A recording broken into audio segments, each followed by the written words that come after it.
Hello friends, my name is Shrikant Singh and in this video I am going to discuss the very important and very necessary topic of English grammar, that is tense. And in tense we will discuss past continuous tense. In this video we will learn where to use past continuous tense and how we can apply past continuous tense in sentences and to solve the translations. Actually friends होता क्या है कि जब हम translation करने के लिए कोई चीज़ सोचते हैं तो हमको ये प्रॉब्लम आती है कि how we can find that which type of tense is this, या कौन सा टेंस है। तो आज मैं उसी पे चर्चा करूँगा और आपको पहचान बताते हुए पास्ट कंटिन्यूअस टेंस को सॉल्व करने का आसान तरीका बताने का प्रयास करूँगा। उम्मीद है आपको ये वीडियो अवश्य पसंद आएगी। हाँ, यदि आपको ये वीडियो पसंद आती है तो प्लीज़ शेयर, सब्सक्राइब और लाइक करना ना भूलें और अंत तक मेरे साथ वीडियो में बने रहें ताकि मैं जिस उद्देश्य से आप ये वीडियो बना रहा हूँ आप तक पहुँचाने में सफल रहूँ। तो बिना देरी किए स्टार्ट करते हैं। Past continuous tense. Past continuous tense friends actually उस समय इस्तेमाल किया जाता है जब कोई घटना पास्ट में लगातार चलता रहा हो, यानी कि पास्ट के समय में कोई चीज़ लगातार जारी था। जैसे अगर हम एग्जाम्पल के रूप में लें तो हम कह सकते हैं कि मैं बाज़ार जा रहा था, वे मैदान में खेल रहे थे, यानी कि ये पास्ट में बीता हुआ समय है। टाइप के जो टेंस होते हैं जहाँ पे स्पेशली कुछ शब्द, जैसे मैं यहाँ पे मेंशन करता हूँ, रहा था, रहे थे एंड रही थी। ये वर्ड अगर आपको दिखते हैं तो आप समझ जाइए कि ये पास्ट कंटिन्यूअस टेंस है और उसको सॉल्व करने का तरीका मैं अब आपको बताने जा रहा हूँ। मुझे उम्मीद है कि आपको समझ में आएगा। तो देखते हैं। सब्जेक्ट दो प्रकार के होते हैं, सिंगुलर सब्जेक्ट और प्लूरल सब्जेक्ट। तो हम सिंगुलर सब्जेक्ट की चर्चा करते हैं। Singular subject he, she, it and I. Actually past continuous tense ही पूरे टेंस में एकमात्र टेंस है जहाँ पर I as a singular subject काम करता है, जो अपने रूप और यूज यानी कि अपने रूप और प्रयोग दोनों आधार पर आई यहाँ पर सिंगुलर होता है। और पूरे टेंस में आई रूप में तो सिंगुलर होता है बट यूज में प्लूरल होता है। तो हम यहाँ पे समझते हैं affirmative sentence, subject was, ING form of the verb plus object. Friends एक चीज़ जो बहुत ही ज़रूरी है इस टेंस को समझने के लिए वह है इसका auxiliary verb and main verb का फॉर्म। इसमें ऑक्सिलरी वर्ब और मेन वर्ब, ऑक्सिलरी वर्ब और मेन वर्ब का form, auxiliary verb and main verb का फॉर्म। आप यहाँ पे देख सकते हैं कि ऑक्सिलरी वर्ब वाज और main verb verb plus ING है, यानी कि हम कह सकते हैं कि इसका ऑक्सिलरी वर्ब सिंगुलर और प्लूरल दोनों का मैं चर्चा करूँगा। आप यहाँ पे देखिए पहले क्या हो सकता है। ये आप यहाँ पे देख सकते हैं कि वाज या verb plus V I N G. Was किसके साथ होता है? वाज होता है सिंगुलर सब्जेक्ट के साथ, he, she, it and I. He, she, it and I के साथ वाज का इस्तेमाल किया जाता है और दूसरे यानी कि प्लूरल सब्जेक्ट के साथ वर का यूज किया जाता है। Let's connect subject plus was plus I N G form of the verb plus object. Negative sentence में आते हैं तो subject plus was plus not plus ING form of the verb plus object. आप यहाँ पे देख सकते हैं कि नॉट चूँकि अपने आप में एक एडवर्ब ऑफ निगेशन होता है और आपको ये पता है कि adverb of negation auxiliary verb और मेन वर्ब के बीच में आता है। आप यहाँ पे देख सकते हैं। तो कभी भी फ्रेंड्स ऐसा ना करिएगा कि नॉट को आईएनजी के बाद लगाएं या नॉट को वाज से पहले लगा दें। ओके, इंट्रोगेटिव सेंटेंस में आते हैं तो क्वेश्चन वर्ड की बात करते हैं। तो क्वेश्चन वर्ड होता क्या है? Why, where, what, whom, whose, which। Friends, ये जो वर्ड होते हैं why, where, what, whom, whose and which, ये इंट्रोगेटिव वर्ड बोले जाते हैं, यानी WH वर्ड बोले जाते हैं। तो इसका स्ट्रक्चर आप देखिए यहाँ पे, क्वेश्चन वर्ड यानी WH word plus was plus subject plus ING plus object, interrogative sign. Interrogative sentence begins with auxiliary verb, उसका स्ट्रक्चर देखते हैं कि जब ऑक्सिलरी वर्ब से स्टार्ट होता है तो क्या होता है, उसमें सबसे पहले ऑक्सिलरी वर्ब यानी कि वाज आ जाएगा, उसके बाद subject plus ING plus object. तो वेरी सिंपल है, आप एक बार गौर से करेंगे। टेंस पहचानने का रूल अभी मैं आपसे चर्चा करता हूँ, एक बार पुनः रिपीट करूँगा। यू, अब देखिए आप प्लूरल सब्जेक्ट की जब बात करते हैं, प्लूरल सब्जेक्ट में देखिए क्या आता है, you, we and they, you, we and they. Affirmative sentence, subject plus verb plus ING plus object. जैसा कि मैंने कहा कि जब प्लूरल सब्जेक्ट होता है तो उसके साथ ऑक्सिलरी वर्ब वर आ जाता है, ऑक्सिलरी वर्ब वर आ जाता है, तो subject verb plus ING plus object. Negative में आते हैं तो subject plus verb plus not plus ING plus object. It means जब प्लूरल सब्जेक्ट होता है तो उसमें प्लूरल सब्जेक्ट के साथ वर्ब प्लस ING चलता है और सिंगुलर सब्जेक्ट के साथ was plus ING। Interrogative sentence आते हैं क्वेश्चन वर्ड, जैसा कि मैंने यहाँ पे चर्चा किया आप देख सकते हैं। इसके बाद वर्ब, फिर subject plus ING plus object and interrogative sign. नीचे आप देखेंगे जब सेंटेंस ऑक्सिलरी वर्ब से बिगिन हो, ऑक्सिलरी वर्ब से शुरू हो तो क्या होता है, हो जाता है verb subject plus ING plus object. तो आप देख सकते हैं यहाँ पे है, एक बार मैं जल्द से रिपीट करता हूँ, नज़र देख लीजिए। पहचानने का तरीका होता है, वाक्य के अंत में रहा था, रही थे, रहे थे आदि आएंगे, या सेंटेंस पढ़ने के बाद यदि आपको लगता है कि पास्ट में यह काम जारी था, पास्ट में यह काम चल रहा था, तो आप वहाँ पे लगा सकते हैं। जो हम देखते हैं कि कुछ सेंटेंस के जस्ट सहारे, कुछ सेंटेंस की सहायता से हम समझने का प्रयास करते हैं कि पास्ट कंटिन्यूअस का टेंस कैसे किया जाता है।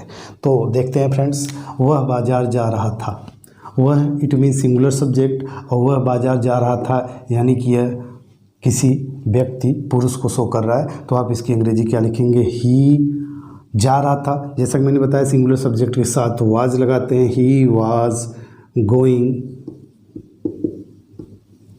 टू मार्केट,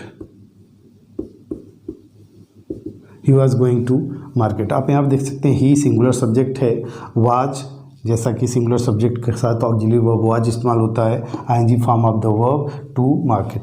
दूसरा सेंटेंस मैंने निगेटिव का लिया है, आप देखिए यहाँ पे, तुम झूठ नहीं बोल रहे थे। यू, तुम मीन्स यू के साथ आपको पता है कि वर लगाया जाता है, यू वर नहीं, नॉट यहाँ पे लगाएंगे आप, you are not telling lie, you are not telling lie, तुम झूठ नहीं बोल रहे थे। अब यहाँ पे मैं इंट्रोगेटिव सेंटेंस के दो स्ट्रक्चर लेता हूँ। क्या वे कोई योजना बना रहे थे? आप यहाँ पे देखिए सब्जेक्ट को पहले फाइंड आउट किया जाता है, उसके अकॉर्डिंग आपको ऑक्सिलरी वर्ब लगाने थे। तो वे लगा है तो इसलिए यहाँ पे हम क्या लेंगे, वर लेंगे, क्योंकि वे जो होता है ये प्लूरल सब्जेक्ट है। Were they making, were they making any plan? Question mark लगा देंगे आप यहाँ पे देखिए वर, वे सब्जेक्ट है, प्लूरल सब्जेक्ट है, तो इसलिए यहाँ पे वर आया, क्योंकि यहाँ पे सेंटेंस क्या से स्टार्ट हो रहा है, तो इसलिए आप यहाँ पे वर लेंगे, वर दे मेकिंग एनी प्लान। तो क्या वे कोई योजना बना रहे थे? दूसरा मैं लेता हूँ, मैं कठिन परिश्रम क्यों कर रहा था। आप यहाँ पे देखेंगे कि इंट्रोगेटिव सेंटेंस, इंट्रोगेटिव वर्ड क्यों सेंटेंस के मिडल में आया है। तो जब सेंटेंस के मिडल में आता है तो इसकी अंग्रेजी सबसे पहले लिखी जाती है, यानी कि क्या लिखेंगे हम, वाई। इसके बाद सब्जेक्ट के अनुसार हम ऑक्सिलरी वर्ब लेते हैं, तो यहाँ पे सब्जेक्ट आई है, और आपको पता है आई का सब्जेक्ट वर्ब के साथ हम वाज ऑक्सिलरी वर्ब लेते हैं, वाई वाज, फिर हम सब्जेक्ट लिखेंगे why was I, working hard. हम इस सेंटेंस को ऐसे लिख सकते हैं, why was I working hard, मैं कठिन परिश्रम क्यों कर रहा था। तो यहाँ पे आप देखिए कि वाई, क्यों की अंग्रेजी पहले लिखी गई, इसके बाद आई चूँकि सब्जेक्ट है, इसकी ऑक्सिलरी वर्ब वाज होती है तो वाज लिखे, और फिर आई यहाँ पे आया, फिर working ING form of the verb, आप देख सकते हैं कि ING form of the verb, इसके बाद हार्ड, ये कठिन के लिए आया, यानी कि यह कठिन परिश्रम करने के रूप में। तो आप यहाँ पे देख सकते हैं कि जब सेंटेंस का यूज कैसे किया जाता है उसको मैंने ट्रांसलेट करके आपको दिखाया, रूल्स पीछे बताया। तो फ्रेंड्स, अब वापस पुनः हम पास्ट कंटिन्यूअस टेंस को विथ एग्जाम्पल सीखने का प्रयास करते हैं कि कैसे हम पहचानेंगे कि यहाँ पे पास्ट कंटिन्यूअस टेंस है और उसके क्या रूल्स हैं। तो हम देखते हैं पहला sentence, we were playing all evening. आप यहाँ पे देख सकते हैं वर, आप यहाँ पे देख सकते हैं वी जो है ये प्लूरल सब्जेक्ट है, प्लूरल सब्जेक्ट, और यहाँ पे ऑक्सिलरी वर्ब वर का यूज किया गया है और साथ में भी आईएनजी। मैं बहुत ही सिंपल तरीके से आपको समझाने का प्रयास कर रहा हूँ, एक बार पूरी वीडियो हमारे साथ बने रहिएगा। ऑल इवनिंग, पूरी शाम, पूरे शाम, वह पूरे शाम के समय मैदान खेलता रहा था। शी वॉज डांसिंग यस्टरडे, आप यहाँ देखिए this is singular subject, singular subject, was dancing, was auxiliary verb and dancing yesterday, कल वह खेल रही थी। You are completing your home work last night, you फिर से यहाँ पे प्लूरल सब्जेक्ट आप देख सकते हैं, and were completing ING form of the verb, were your homework last night, कल रात को, बीते हुए रात को तुम अपना होमवर्क पूरा कर रहे थे। Prices of petrol were going high, petrol की प्राइसेस ऊपर बढ़ रही थी। आप यहाँ पे देखेंगे थोड़ा सा कन्फ्यूजन, अधिक से अधिक बच्चों को ये कन्फ्यूजन होता है कि यहाँ पे तो पेट्रोल है तो वर क्यों आया। एक्चुअली ये वर जो आया आप यहाँ पे देख सकते हैं प्राइसेस के लिए आया है, प्राइसेस के लिए आया है, यानी कि कीमतें, पेट्रोल की कीमतें लगातार बढ़ रही थी। इस सेंटेंस में आते हैं, while I was reading my brother was watching TV. आप यहाँ पे देख रहे हैं कि दो सेंटेंस बन रहे हैं, was reading and was watching. यहाँ पे मैं आपको एक रूल बता दूँ, एक रूल होता है कि जब दो एक्शन एक साथ कंटिन्यू हो, पास्ट में जब दो कार्य एक साथ चल रहे थे तो दोनों को पास्ट कंटिन्यूअस टेंस में लिखा जाता है। यहाँ पे आप देख सकते हैं कि वाइल आई वाज रीडिंग, जब मैं पढ़ रहा था, माय ब्रदर वाज वाचिंग, यानी कि मैं जब पढ़ रहा था, एक तरफ मैं पढ़ रहा था तो मेरा भाई उस समय टीवी देख रहा था। तो आप यहाँ पे देख सकते हैं कि ये एक्शन है कि जब टू एक्शंस एक साथ में कंटिन्यू हो, टू एक्शंस एक साथ कंटिन्यू हो।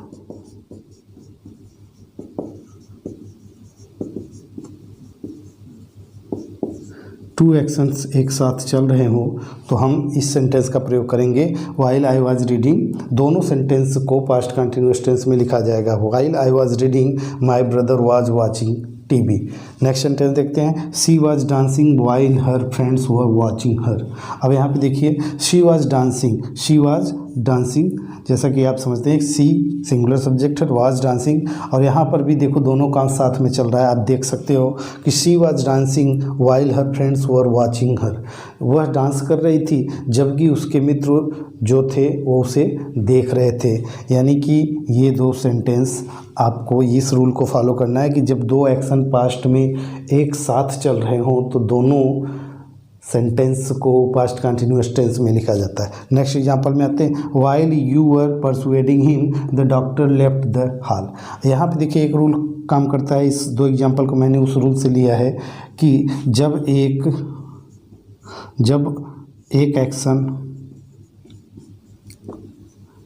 एक्शन जारी हो और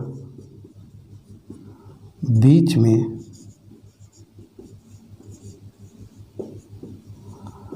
दूसरा एक्शन स्टार्ट हो,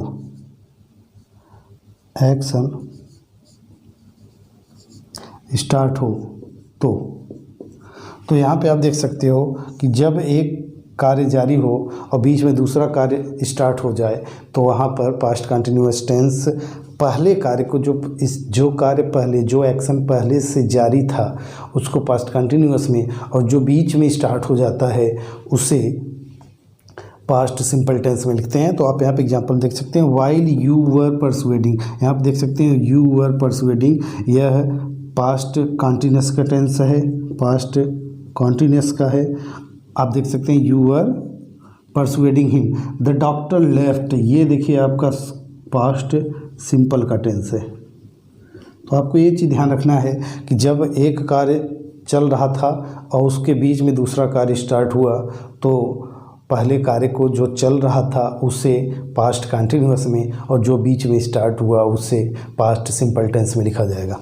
let's see, when I was reading English my mother called me, जब मैं अंग्रेजी पढ़ रहा था, when I was reading English my mother called me, तो मेरी माँ ने मुझे बुलाया। यानी कि आप यहाँ पे देख सकते हैं कि ये पास्ट सिंपल का टेंस हुआ और जो कार्य पहले से जारी था वो पास्ट कंटिन्यूअस का हुआ। तो मुझे उम्मीद है कि आपको ये समझ में आया होगा।